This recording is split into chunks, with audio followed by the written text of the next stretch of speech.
नुनपानीको बन्दुक सँगै कलम चलाउँछन्।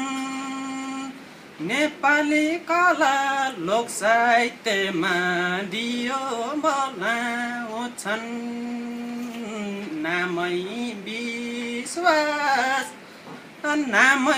विश्वास काम पनि त्यस्तै झन्। पोखरेलीलाई सम्झेर आएका छन्। नामै विश्वास काम पनि त्यस्तै झन्। पोखरेलीलाई सम्झेर आएका छन्। आजका हाम्रा प्रमुख आकर्षण व्यक्तित्व प्रवासी नेपाली साहित्य लेखक सङ्घका समाजका अध्यक्षज्यू यहाँ उपस्थित हुनुहुन्छ। हाम्रो मुख्य कार्यक्रमको आकर्षण भनेको नै प्रवासी नेपाली साहित्य लेखकहरूको अवस्था कस्तो छ, त्यहाँ नेपाली साहित्यले कसरी फड्को मारेको छ भन्ने विषयमा चर्चा उहाँका तिता मिठा अनुभवहरू सुन्ने, नयाँ वर्षको शुभकामना आदान प्रदान गर्ने र बनेपाबाट प्रकाशित हुने जनमत मासिकको कास्की विशेष अङ्क पनि हाम्रो सामु आइपुगेको छ। त्यसको पनि चर्चा परिचर्चा गर्ने हामी मेलोमा जुटिरहेका छौँ। कुनै पनि कार्यक्रमलाई औपचारिकता दिनको लागि अतिथिको आसन गर्नका लागि निवेदन गर्दछु।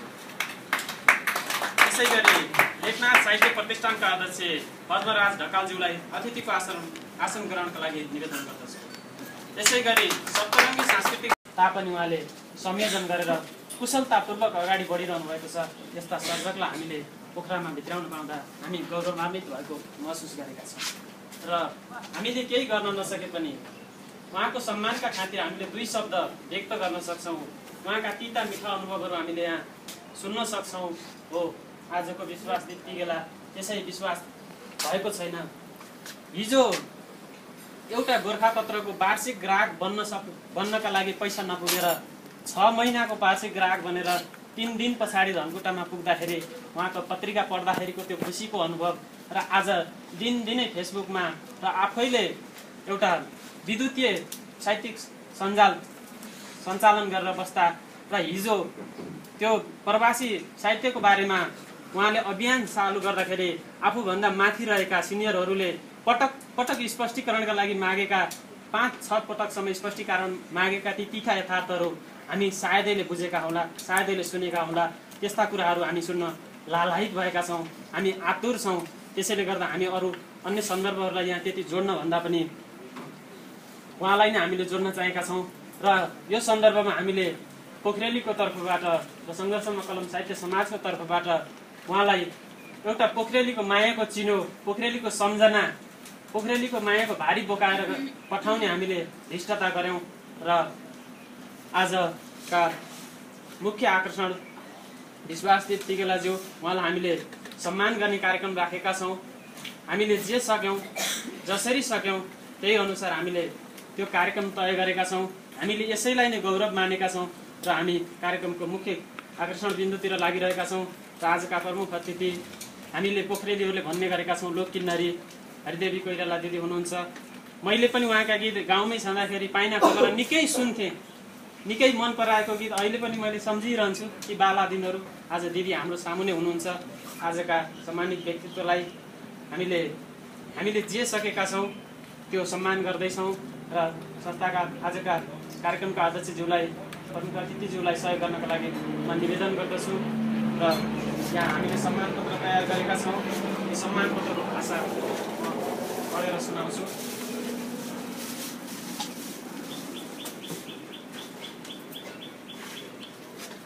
अन्तर्मनका भावहरूको बन्न खोज्दै मलम, समावेशी आवाज हो सङ्घर्षमा कलम। सङ्घर्षमा कलम साहित्य समाज, न्यू रोड 9, पोखरा, नेपाल। श्री विश्वासदीप तिगेलाज्यू, धनकुटा 2, हात्तीखर्क 2, धनकुटा, नेपाल।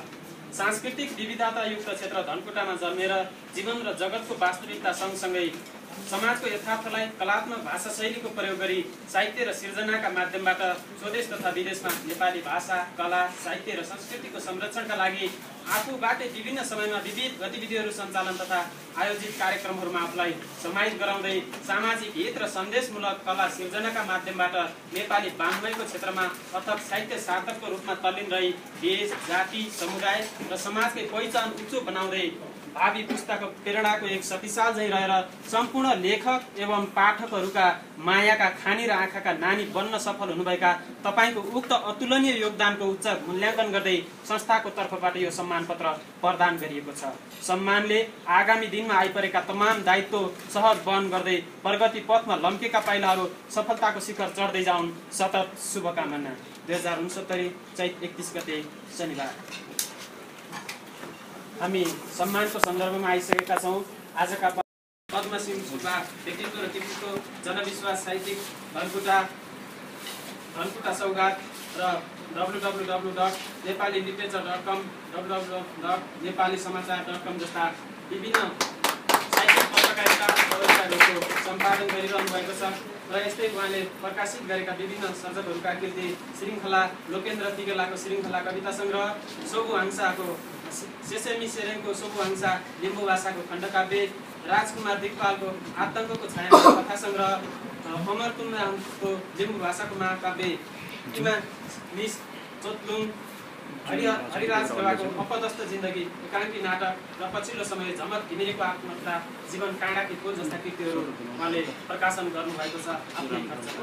र विश्व नेपाली साहित्य महासङ्घका महासचिव, गैर आवासीय नेपाली सङ्घ गुर्नाईका अध्यक्ष, प्रवासी नेपाली साहित्य समाजका अध्यक्ष, अन्तर्राष्ट्रिय नेपाली साहित्य समाज बेलायतका महासचिव, नेपाली साहित्य विकास परिषदका महासचिव, धनकुटा प्रतिभा सम्मान बेलायत च्याप्टरका सचिव, धनकुटा प्रतिभा प्रतिष्ठानका उपाध्यक्ष, नेपाली अनलाइन नेपाली साहित्य मञ्च बेलायतका संस्थापक, अनलाइन मिडिया एसोसिएसन अफ नेपालका सदस्य, आदिवासी गीतकार समाज काठमाडौँका सदस्य, एमनेस्टी इन्टरनेसनल लन्डनका सदस्य जस्ता विभिन्न सङ्घ संस्थाहरूमा साहित्यिक सङ्घ संस्थाहरूमा रहेर उहाँले काम गर्नुभएको छ भने उहाँ 1996मा यही पोखराको ब्रिटिस क्याम्पबाट बेलायत आर्मीमा भर्ती भएर पोखराबाट उहाँ प्रवेश गर्नुभएको हो र पोखराबाट धनकुटा आउँदै अहिले उहाँ गुर्नाईमा हुनुहुन्छ र उहाँ हाल गुर्नाईमा बेलायती गोर्खा सेना अन्तर्गतको GR को एजुकेसन सेन्टरमा हुनुहुन्छ।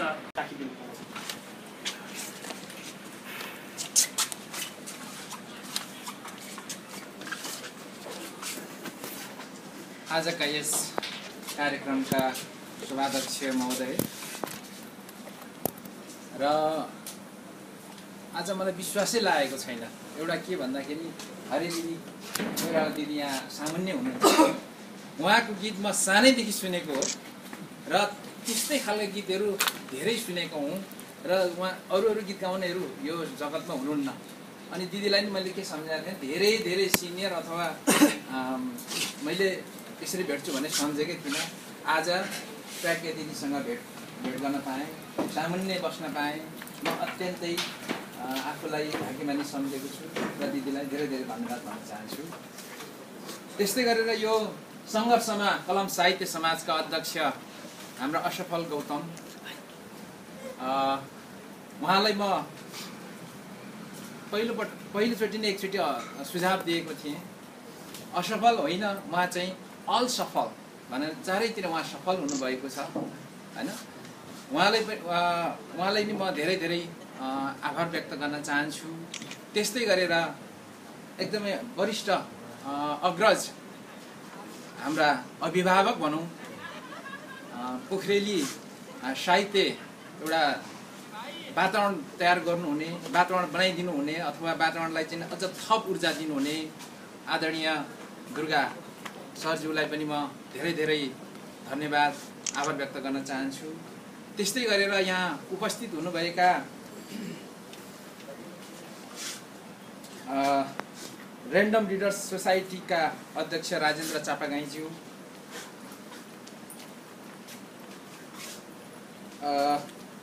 उत्तम जोशीज्यू जो नगर समन्वय परिषदका प्रतिनिधि हुनुहुन्छ, त्यस्तै गरी सप्तरङ्गी समाज अल्पविरामज्यू, विष्णु बास्तोला गजल सङ्घका प्रतिनिधि हुनुहुन्छ, गजल यात्राका सचिव अनुप राज अनुरागज्यू, गीताञ्जली साहित्य समाज, हेन्जा साहित्य प्रतिष्ठान लगायत यहाँ उपस्थित हुनुभएका सम्पूर्ण साहित्यिक स्रष्टा र साहित्यलाई मन पराउनु हुने शुभचिन्तक लगायत मेरा अनन्य मित्र हुनुहुन्छ यहाँ मनोज घरती मगर, त्यस्तै गरेर मेरो अनन्य साथी हुनुहुन्छ हाम्रो अनुज कुलुङजी लगायत सबैमा म मेरो व्यक्तिगत तर्फबाट र म आबद्ध विभिन्न सङ्घ संस्थाको तर्फबाट यहाँहरू सबैलाई नयाँ वर्ष 2070 सालको हार्दिक मङ्गलमय शुभकामना टक्र्याउन चाहन्छु।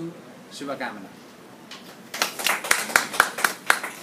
विशेष गरेर म यो पोखरामा आज कसरी यहाँ टेकिरहेको छु भन्ने स्पष्ट बनाउन चाहन्छु। हुन त यो पोखरा मेरो लागि बडो अविस्मरणीय र बिर्सनै नसक्ने एउटा स्थान बन्यो। किनभने 1996 मा भनौँ 2051-52 चाहिँ म यही क्याम्पमा आएर म यो काली खोलामा नुहाएको थिएँ, त्यो डाँडोमा कुदेको थिएँ, त्यो माथिको डाँडामा ढाकर बोकेर म कुदेको थिएँ र अन्तिम परिणाम सुनाउने क्रममा मेरो नाम उच्चारण गरियो। मेरो चेस्ट नम्बर 137 थियो। त्यो 137 उच्चारण भइसकेपछि म खुसीले होइन, आफूले आफूलाई एकदमै हिंता बोध गरेको कारण म रातभरि सुतिनँ। त्यो रात म रोएर बसेँ र त्यस पश्चात 2 वर्ष अगाडि म यही ठाउँमा आएको थिएँ। यहाँ यही सहरमा रहनुहुने 2-3 जना साथीहरू हुनुहुन्थ्यो। उहाँहरूले मलाई अत्यन्तै भनौँ न आतिथ्यको रूपबाट स्वीकार्नु भएको थियो, घुमाइदिनु भयो। त्यो दिन मलाई किन पोखरा असाध्यै मन पर्यो र हामी यो लेक साइडको एउटा होटलमा बसेका थियौँ। मलाई ठ्याक्कै त्यो थाहा भएन, ठाउँ चाहिँ थाहा छ, ट्रेक होटल। हजुर, ट्रेक होटलमा सुत्दाखेरि राति चाहिँ फेरि यही ठाउँमा चाहिँ जग्गाहरू हेरिरहेको, यही ठाउँमा बस्नको निम्ति बन्दोबस्त गरिरहेको सपना मैले देखेको थिएँ। यो मैले बनावटी कुरा गरे होइन, यो रियल कुरा। त्यस्तै गरेर आज फेरि यही ठाउँमा पहिलो पटक यहाँहरूबाट म यसरी रिकग्नाइज भएको छु। यहाँहरूले मलाई एउटा साहित्यकार र साहित्यमा थोरै भए पनि सहयोग गरेको, योगदान गरेको भनेर यहाँले जुन मलाई रिकग्नाइज गर्नुभएको छ, म यहाँहरू सबैलाई स्पेसल्ली यो सङ्घर्षमा कलम साहित्य परिवार र लगायत पोखरामा हुनुभएका सम्पूर्ण साहित्यिक स्रष्टा लगायत पोखरावासी सबैमा म धेरै धेरै धन्यवाद पुनः दोहोऱ्याउन चाहन्छु। अब भन्नु चाहिँ धेरै छ, अलिकति मिलाएर अलिकति राख्नु नै पाइएन। कारण के थियो भनेदेखि अश्रफल गौतमजी, उहाँलाई मैले भनेको थिएँ सिर्फ तपाईँ र हाम्रो भेटघाट मात्रै होस्, अरू केही कार्यक्रम नगर्नु होला भनेपछि हुन्छ सर भन्नुभएको थियो। अनि म पनि त्यही भएर ढुक्क आएको। तर आज यत्रो धेरै यहाँहरूले मलाई माया गर्नुभयो, यसको लागि म आभारी छु। र म त्यसरी एकदम तयारीको अवस्थामा अलिक थिइनँ कि जस्तो लाग्छ। त्यसैले मैले भन्नुपर्ने कुराहरू बिचबिचमा तलमाथि र छुटफुट हुनसक्छ, त्यसमा म अग्रिम क्षमा प्रार्थी छु। विशेष गरेर म स्वभावैले सानैदेखि अलिकति यो साहित्य, सङ्गीत र समाज सेवामा रुचि राख्ने भएको हुनाले मैले सबभन्दा पहिला के गरेँ भन्दाखेरि धनकुटा बहुमुखी क्याम्पसमा पढ्दाखेरि यस्तो हल्ला आयो एक दिन, जुन चाहिँ त्यही इलाकाबाट एकजना सिस्टर आउनुहुन्थ्यो। अनि उहाँले के भन्नुभयो भने त्यो कल्चिडेको एउटा साँपे बच्चाले चाहिँ लेख्नु पढ्नु जान्दछ अरे भनेर एउटा हल्ला आयो। हामी ल फ्याकल्टीको मान्छे, त्यहाँ हाम्रो हल्ला चल्यो। बिहान 11 बजेको कुरा हो। अनि सबैले त्यो चाहिँ आश्चर्य मानेको थियो, किनभने त्यो साँपे भनेपछि त भुइँमा लडिराख्ने हो, उसको केही पनि अरू सहारा नै हुँदैन। हामीले त्यो विश्वासै गरेनौँ होइन। अनि पछिबाट चाहिँ एकान दोकान गर्दै केही कुराहरू सुनियो। म बाहिर गएँ, त्यसको केही समय पश्चात बिचमा म आएँ। आउँदाखेरि झमक घिमिरेको पुस्तक भेटाएँ। तर त्यो पुस्तकमा चाहिँ झमक घिमिरे कस्तो खालको मान्छे हो भन्ने कुरा उल्लेख थिएन। शारीरिक रूपमा आसक्त भनिएको थियो। शारीरिक रूपमा आसक्त भन्नाले त्यो एक्ज्याक्टली के हो भन्ने कुरा देखिएको थिएन। त्यो भएर मलाई के लाग्यो भने उहाँको लेखनमा पनि एकदम स्ट्रङ, हेल्दी र एकदम इनर्जेटिक थियो। अनि मलाई लाग्यो होइन त्यस्तो अलिकति साँपे जस्तो भनौँ न, डिसेबल त होइन होला जस्तो लाग्यो।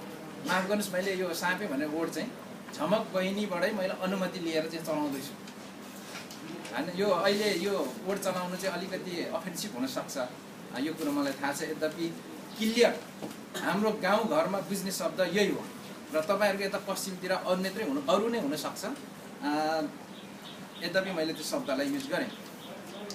त्यो बिचमा छुट्टी आउँदाखेरि हेरेँ पुस्तक, केही सामान्य देखेँ, तर उहाँसँग भेट्ने रहर थियो। यद्यपि मलाई त्यो अवसर मिलेन र धनकुटा प्रतिभा पुरस्कार कोर्स भन्ने हामीले चाहिँ स्थापना गर्न हामी तयारी भनौँ न अगाडि बढ्यौँ, स्थापना भयो र त्यो पुरस्कार प्रदान गर्ने तथा सम्मान प्रदान गर्ने कार्यक्रममा म लगायत रमेश पौडेल हुनुहुन्छ रेडियो नेपालको, जुन यहाँ तनहुँको, उहाँ 2 जना भएर हामी गएका थियौँ र त्यहीँनिर झमक घिमिरे बहिनीसँग भेटघाट भयो।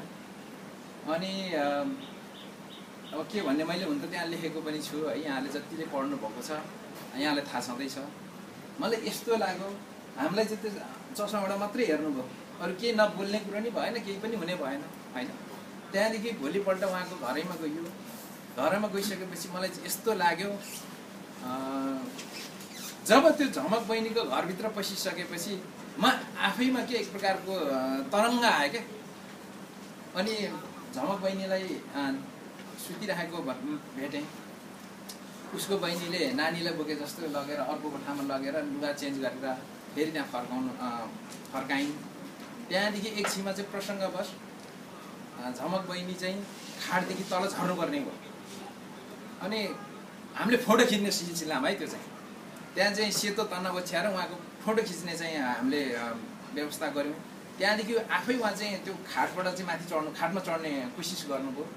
मैले हेरेँ त्यो खाटमा चढ्नको निम्ति झमक बहिनीलाई निकै समय लाग्यो।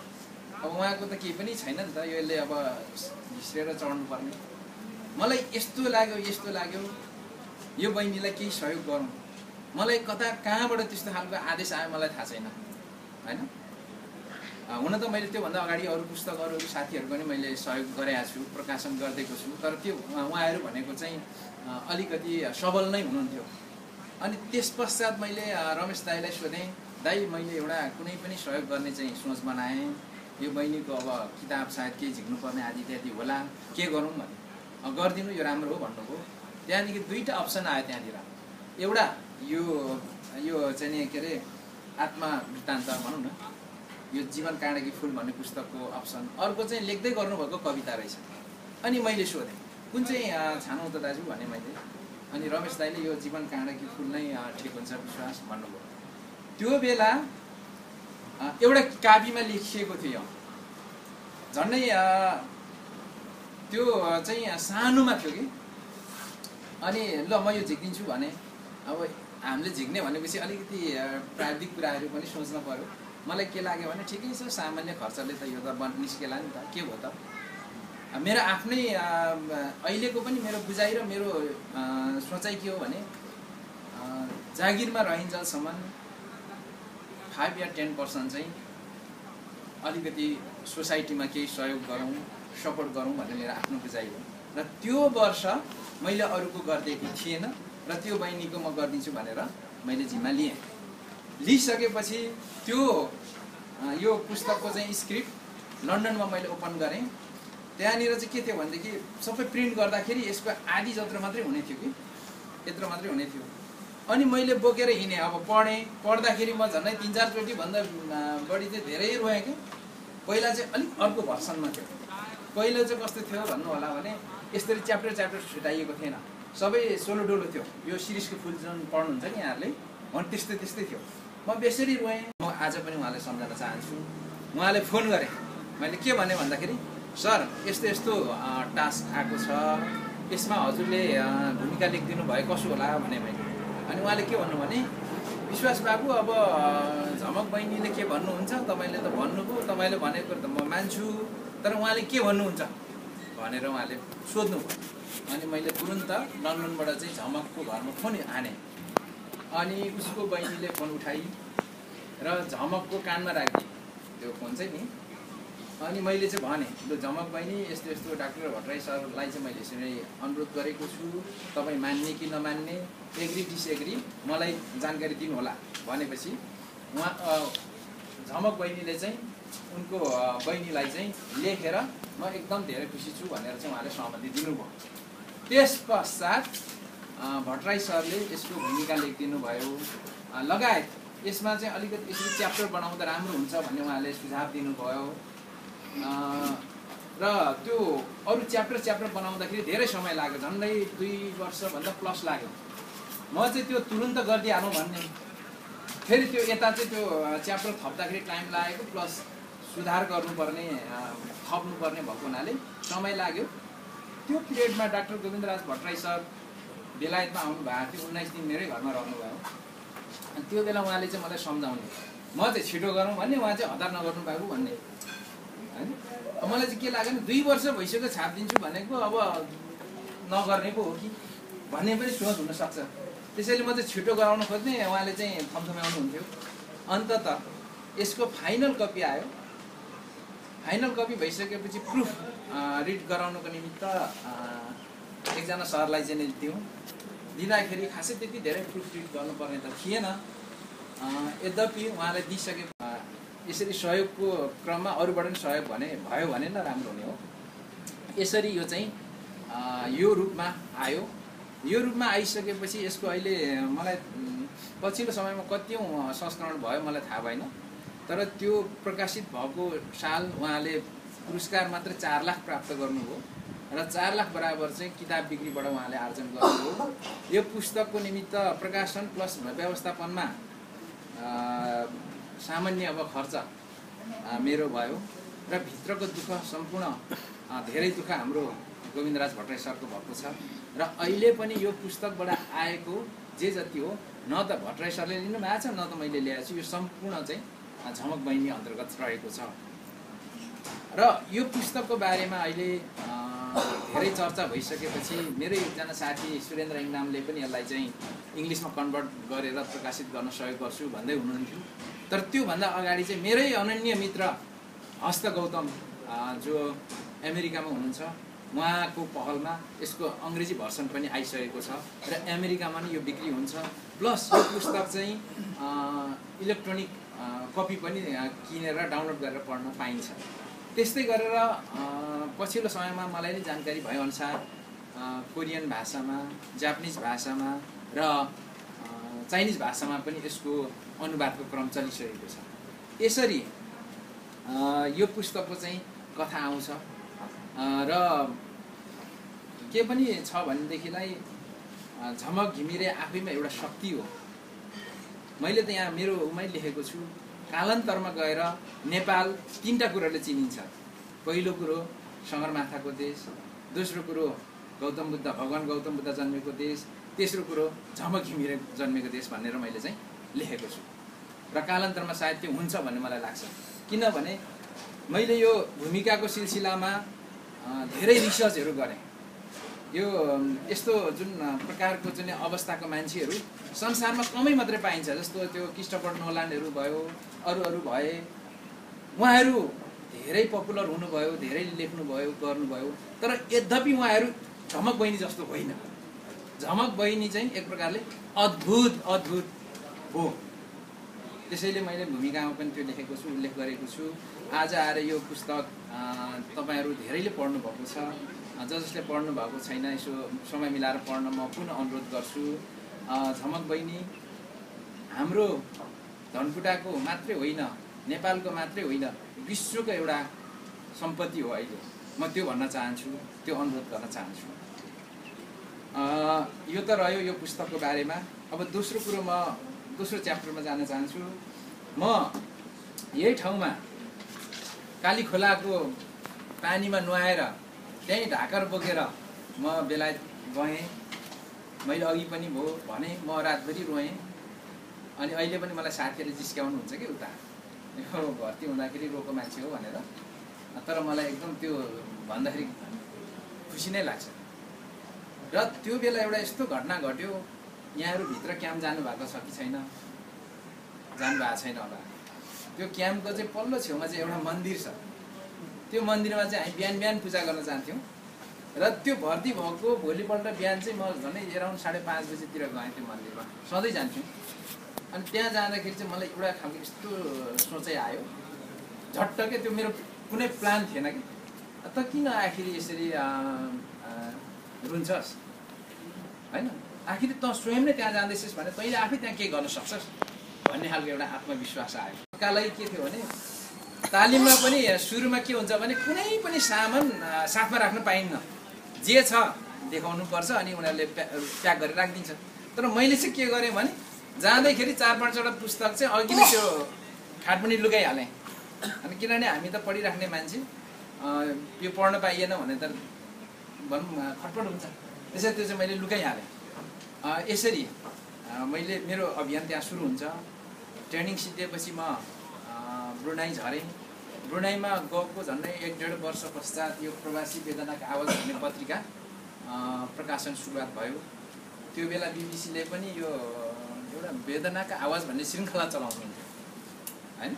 अनि त्यो भएर प्रभावित भएर पनि प्रवासी वेदनाका आवाज भन्ने पत्रिका मेरै सम्पादकत्वमा साथीहरूसँग मिलेर प्रकाशन गर्न सुरुवात गरियो। यो 98 को कुरा हो। त्यस पश्चात निरन्तर 10 वर्षसम्म हामीले पातलो गरी अङ्कहरू झिक्यौँ, 10 वर्षसम्म निरन्तर झिक्यौँ। अनि त्यो तेस्रो अङ्क झिकिसकेपछि के हामीलाई चल्यो भने यो अलिकति आधिकारिक रूपबाट बनाऊँ भन्ने कुरा भयो।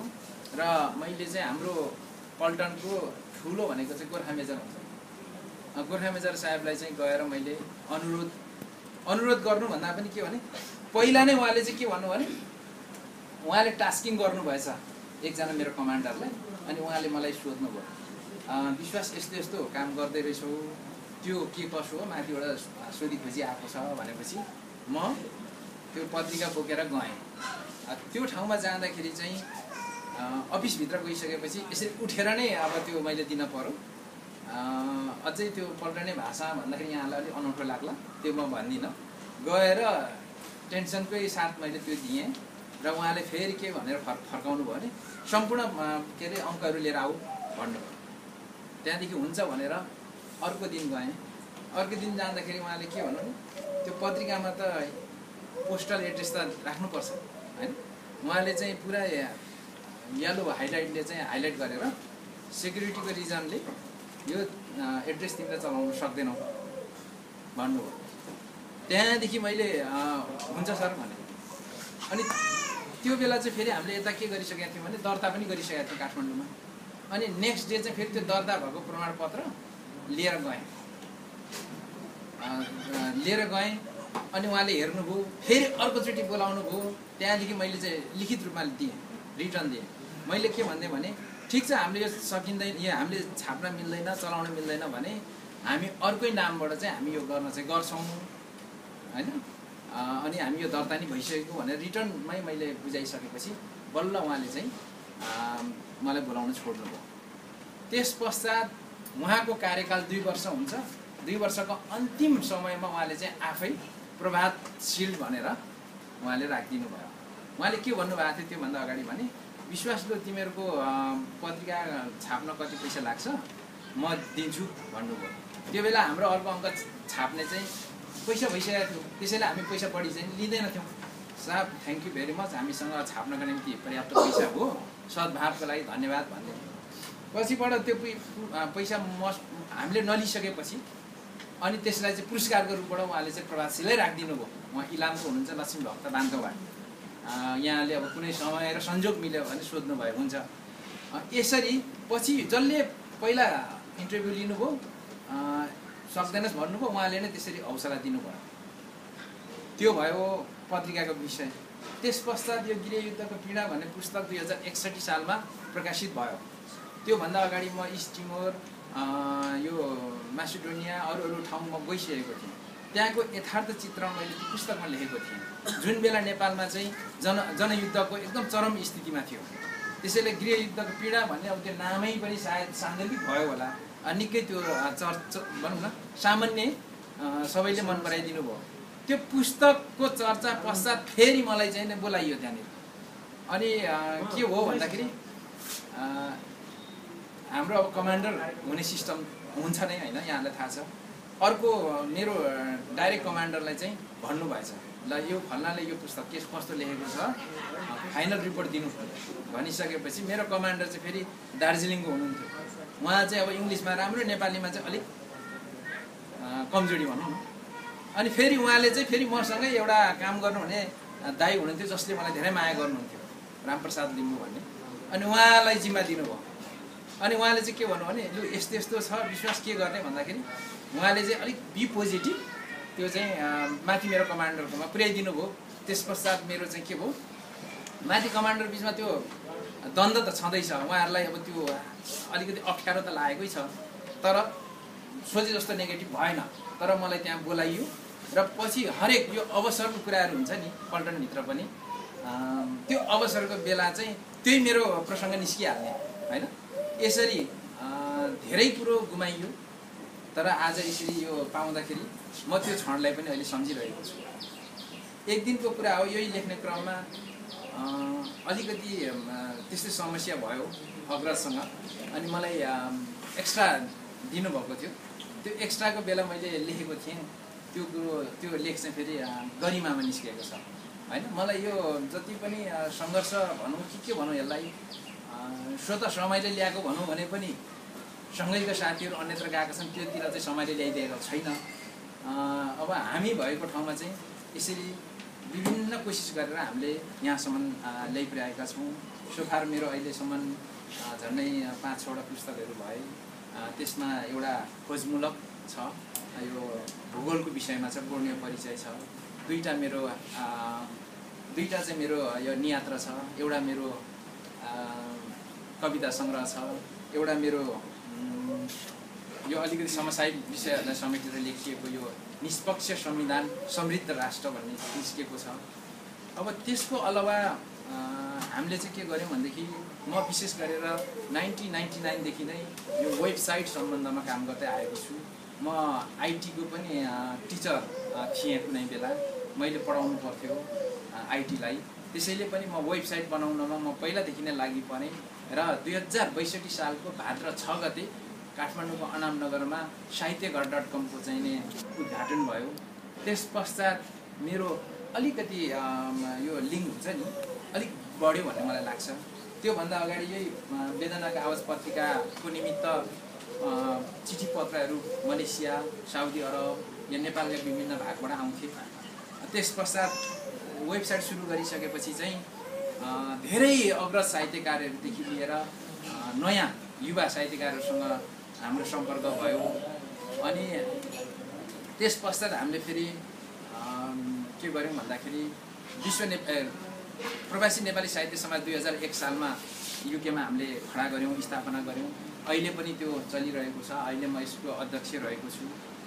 त्यस्तै गरेर अर्को चाहिँ हामीले के गर्यौँ भने विश्व नेपाली साहित्य महासङ्घ भनेर 2010 मा हामीले स्थापना गरेका छौँ। त्यसमा चाहिँ 18वटा मुलुकबाट 41 जना स्रष्टाहरूको सामूहिक एउटा संलग्नतामा त्यो स्थापना भएको छ। अहिले त्यो विश्व नेपाली साहित्य महासङ्घको 11वटा मुलुकमा 13वटा शाखाहरू चलिरहेको छ र यो विश्व नेपाली साहित्य महासङ्घको आगामी जुन 28 मा नयाँ कमिटी बन्दैछ र जुलाई 13 मा चाहिँ त्यसले कार्यभार सुरुवात गर्नेछ। यसरी म चाहिँ साहित्यिक सङ्घ संस्थामा आबद्ध भएँ। त्योभन्दा अरू पनि छन्, तर त्यो उल्लेख नगर्दा पनि ठिकै हुन्छ होला, किन मैले धेरै समय लिइसकेँ। त्यस पश्चात अब मैले भन्नुपर्ने के कुरा रहेछ भने यो नोट हेरेर हजुरहरूलाई भन्नेछु।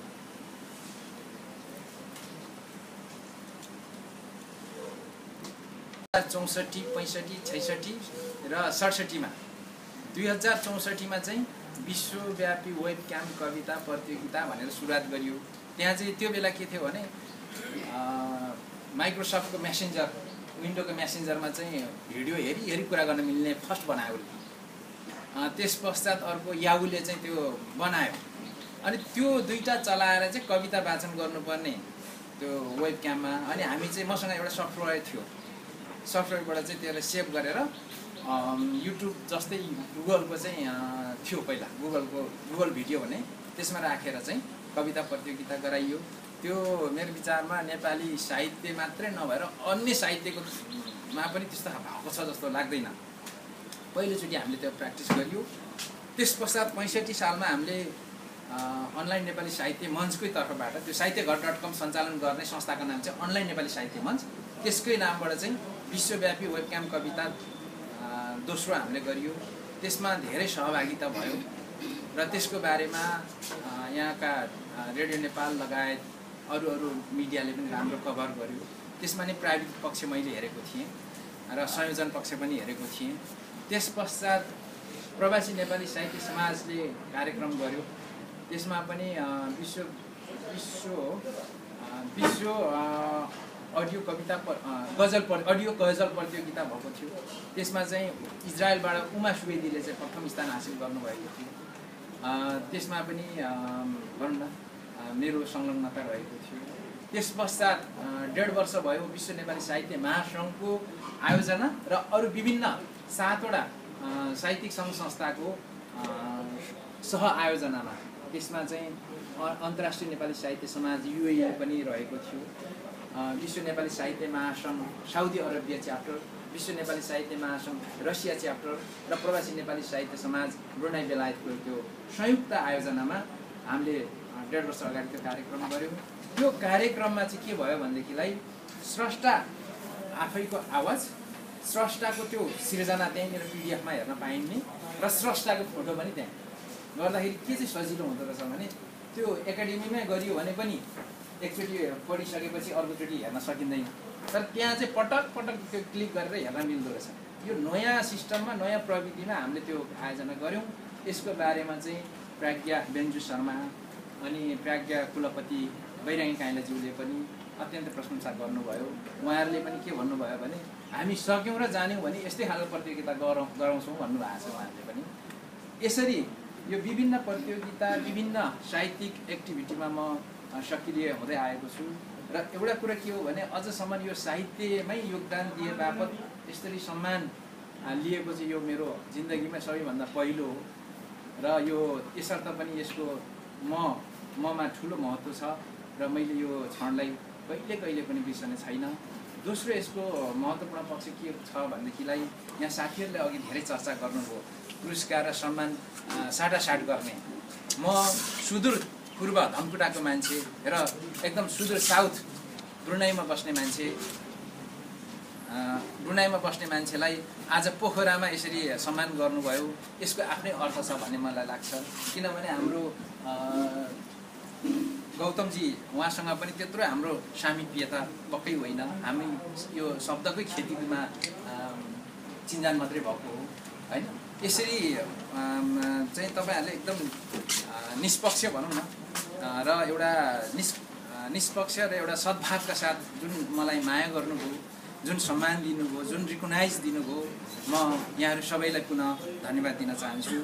र लामो बोलेँ, यहाँहरूलाई एकदम अल्छी लागिसकेको छ र मेरो अब एक दुईवटा पोइन्ट छ भने भन्छु, नत्र म अब लगभग टुङ्ग्याउनेतिर लाग्छु। र केही समय अगाडि हाम्रो असफल गौतमजीले मलाई एउटा भूमिकाको लागि आग्रह गर्नुभएको थियो। त्यो भूमिकाको आग्रह आउँदा मात्रै नि म यति गदगद भएको थिएँ कि हुन त भूमिका लेख्नु सजिलो कुरा पक्कै होइन। जस्तो यो कविता गीत अनि यो गजलको चाहिँ अलिक सजिलै हुँदो रहेछ। एकचोटि 1.5 घन्टा पढ्यो भने पढेर सबै तुर्ने अनि त्यो सरर लेख्न सजिलो हुने। यो अलिकति यो धेरै पढ्नुपर्ने जस्तो कथा कविता यो जीवनीको बारे चाहिँ अलिक गाह्रो हुँदो रहेछ। कुनै कुरा छुटिहाल्यो भने अब आफ्नो कमजोरी पनि देखिने। अघि मित्रले भन्नुभयो जस्तै उहाँले समीक्षा गरिराख्नु भएको छ, तपाईँ पाठकहरूले चाहिँ लेख्नेलाई समीक्षा गर्नुहुन्छ, त्यसैले गाह्रो कुरा थियो। तर एकदमै यस्तो रमाइलो विषय मैले भेटाएँ जो हाम्रो दुर्गाबहादुर सरको बारेमा मैले पढेँ। मलाई अहिले पनि दुर्गा सरलाई एउटा कुरो सोध्न मन लाग्छ कि त्यो के हो भनेदेखि त्यो कृष्ण दर्जी चाहिँ कहाँ छ भन्ने क्या होइन। यहाँको सबैभन्दा मिल्ने साथी होइन कृष्ण दर्जी कहाँ हुनुहुन्छ त्यो सोध्न मन लाग्यो है। अब यसरी अनि तपाईँले साइकल सिकेको कुरो यो धेरै कुरो म पढेर असाध्यै आफै गदगद भएँ, खुसी नै लाग्यो, रमाइलो पनि लाग्यो। लेख्न पाएँ, अवसर दिनुभयो, यहाँहरू धेरै धेरै धन्यवाद। र फेरि पनि यस्तो सम्बन्धहरू निरन्तर रहिरहोस्। म यो साहित्यको क्षेत्रबाट कदापि 1 इन्च पछाडि हट्ने कुरो छैन, म हट्ने छैन। आज यहाँले जे सम्मान दिनुभयो यसले मलाई जिम्मेवारी थपेको छ र म अझ जे जति मैले बलबुताले भ्याएको यसमा योगदान दिने कोसिस गर्नेछु भन्ने चाहिँ यहाँहरूलाई चाहिँ म प्रण गर्दै अबको मेरो अन्तिम भनाइ के हो भनेदेखिलाई नयाँ वर्षको पुनः शुभकामना भन्न चाहन्छु मेरो परिवारको तर्फबाट लगायत म आबद्ध सम्पूर्ण सङ्घ संस्थाको तर्फबाट यहाँहरूलाई शुभकामना र पुनः आभार व्यक्त गर्दै कुनै छुटे टुटफुट भएमा फेरि कुरा गर्न सकिने भव्य समारोहका समारोहमा सभापतिज्यू आज सम्मानित हुनुहुने विश्वास दिगेलाज्यू र यहाँ उपस्थित हुनुभएका धेरै सङ्घ संस्थाबाट प्रतिनिधित्व गरिराख्नु भएको छ सबै महानुभावहरू, सञ्चारकर्मीज्यूहरू, पत्रकारज्यूहरू, यहाँहरू सबैलाई हार्दिक हार्दिक सम्मान गर्न चाहन्छु, हार्दिक हार्दिक अभिवादन टक्राउन चाहन्छु। सबैभन्दा पहिला त 2070 सालको हार्दिक मङ्गलमय शुभकामना पनि टक्राउन चाहन्छु। यो 2070 सालले हामी सबैलाई एउटा सद्भाव र सद्बुद्धि दियोस् र राष्ट्रले एउटा उचित र आवश्यक विकास पाओस्, यही कामना पनि गर्न चाहन्छु। मलाई यसरी उभिएर आज एउटा विश्वास दिगेलाज्यूलाई एउटा सँगै भेट्ने यो शुभ अवसर र यहाँहरूसँग भेट्ने यो अवसर मिलाइदिएकोमा सङ्घर्षमा कलम साहित्य समाजलाई धेरै धेरै धन्यवाद दिन चाहन्छु, आभार व्यक्त गर्न चाहन्छु। अत्यन्तै खुसी लागेको छ र नेपाली साहित्य, नेपाली भाषा र नेपाली वाङ्मयलाई अन्तर्राष्ट्रिय स्तरमा पुर्याउनका लागि र प्रवासमा रहेर पनि आफ्नो भाषा, साहित्य, संस्कृति, कलाप्रति एउटा यति मोहित भएर जुन एउटा सेतु बनिरहनु भएको छ, एउटा नेपाली समाजका जीवनहरूलाई कोतलेर अथवा हाम्रा जीवन र जगतका कुराहरू कोतलेर सिर्जनाका माध्यमबाट, अभिव्यक्तिका माध्यमबाट, संस्थाका माध्यमबाट उहाँले पुर्याएको यो योगदान हामीले तुलना गर्नै मिल्दैन जस्तो लाग्छ मलाई। तसर्थ उहाँ यति भनौँ न नेपाली साहित्यको यति एउटा सेवा गरिराख्नु भएको छ र त्यो सेवा यहाँले जुन साहित्यमा का लागि, नेपाली जनजीवनका लागि, नेपाली वाङ्मयका लागि गर्नुभएको छ, त्यसको लागि म फेरि उहाँलाई हार्दिक हार्दिक सम्मान भाव व्यक्त गर्न चाहन्छु र सम्पूर्ण पोखराका तर्फबाट, माछापुच्छ्रेका तर्फबाट, अन्नपूर्ण र फेवातालले पनि उहाँलाई यो पोखरामा पाउँदा यहाँको माटो अत्यन्तै गौरवमय बनेको मैले अनुभूति गरिरहेको छु। साँच्चै पोखराको माटो अत्यन्तै उर्वर छ। यो माटोमा उम्रेका, यो माटोमा हुर्केका, यो माटोमा फलेका फुलेका स्रष्टाहरूले नेपाली साहित्य, सङ्गीत, कलालाई एउटा जरामा मल राख्ने, जरामा पानी सेचन गर्ने काम गरिरहनु भएको छ। अहिले भर्खरै हामीले उहाँका धेरै भावनाहरू सुन्यौँ। सबैभन्दा आज मैले त झमक घिमिरेको एउटा प्रकाशन जस्तो, त्यो एउटा जीवन काँडाकी फुल जस्तो कृतिलाई प्रकाशन गरेर आज यो अवस्थामा आउँदाखेरि उहाँको त्यो पाटो अवश्य पनि जोडिएको छ। उहाँले देशभरि पाण्डुलिपि खोज्दै हिँड्नुहुन्छ, प्रकाशन गर्नुहुन्छ, आफै साहित्य गर्नुहुन्छ भने उहाँको धेरै एउटा फराकिलो आयाम देखेर हामी अत्यन्तै गौरवान्वित भएका छौँ। आगामी दिनमा उहाँको त्यो आयामले अझ धेरै आयामहरूलाई जोडोस् र अझ धेरै नेपाली जीवनहरूलाई जोडोस्, उहाँमा त्यो शक्ति आओस्, उहाँमा त्यो सृजनशीलता, उहाँको त्यो फराकिलो त्यो जुन एउटा साहित्यिक जुन कर्म छ, जुन सत्कर्म छ, त्यो अझै मौलाउँदै जाओस् भन्ने शुभकामना पनि दिन चाहन्छु। अत्यन्तै खुसी लागेको छ। त्यतिखेर म झमक घिमिरेलाई पनि सम्झिराखेकी छु। 3-4 वर्ष अगाडि उहाँ चाहिँ यो भानु जयन्तीको, मोती जयन्तीको अवसर पारेर पोखरा आउनुभएको थियो। त्यतिखेर झमक घिमिरे प्रतिष्ठानका अध्यक्षले यहाँ मलाई फोन गरेर एउटा उहाँलाई पोखरालाई अलिकति घुमाउने र केही सम्मान पनि केही मेसो मिलाउनको लागि जुन एउटा फोन गर्नुभएको थियो। त्यतिखेर हामीले 8-10 वटा संस्था मिलेर उहाँलाई सम्मान पनि गरेका थियौँ, फेवाताल पनि घुमाएका थियौँ। त्यतिखेर त्यो कृति जब मैले पाएँ, पढेँ र उहाँका कुराहरू, उहाँको त्यो त्यत्रो मनकारी र त्यो सत्कर्म, त्यो पुण्य कर्मप्रति म अत्यन्तै त्यतिखेर नै प्रभावित भएकी थिएँ। आज मौकाले यो अवसर र उहाँसँग यसरी भेट्ने अवसर पाउँदा म आज आफै नै अत्यन्तै खुसी र गौरवको बोध गरेकी छु र उहाँलाई अब म यतिखेर र यो संस्थाको सङ्घर्षमा कलम जुन असफल भन्नुभएको छ, उहाँले को जुन एउटा सक्रियता छ अघि पनि उहाँले भन्नुभयो र त्यसमा असफल भाइलाई पनि म धेरै धेरै धन्यवाद दिन चाहन्छु जुन सङ्घर्ष गरिराख्नु भएको छ र म धेरै समय लिन्न म फेरि उहाँको उत्तरोत्तर प्रगतिको कामना गर्दै जनमतले के कति कुखुराका स्रष्टाहरूलाई समेट्न सकेन र आगामी दिनमा अझ गहिरिएर अझ समग्र अझ व्यापक रूपमा कुखुरालाई समेट्ने छ र हामीले त्यो एउटा जनमतलाई एउटा त्यो सन्देश पनि दिउँ किनभने यतिले मात्रै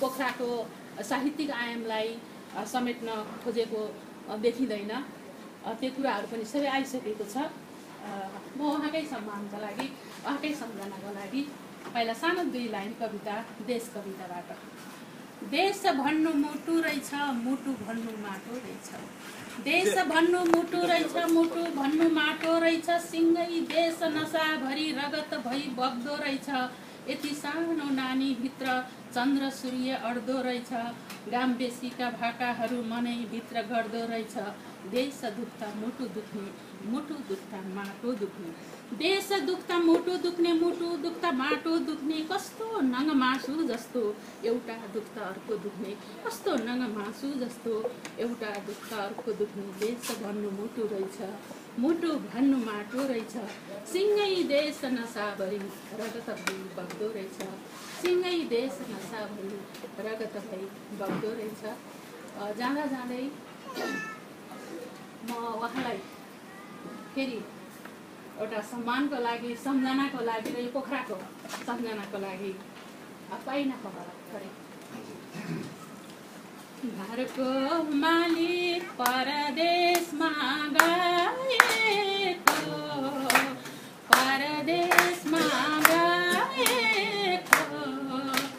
धेरै भयो कि खबर नपाएको पाइना खबर घर फर्की आउनुहोस् मेरो हजुर घरको हालत थाहा छँदै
आउला बरु खोले मानु नहाने पाइना खबर घर फर्की आउनु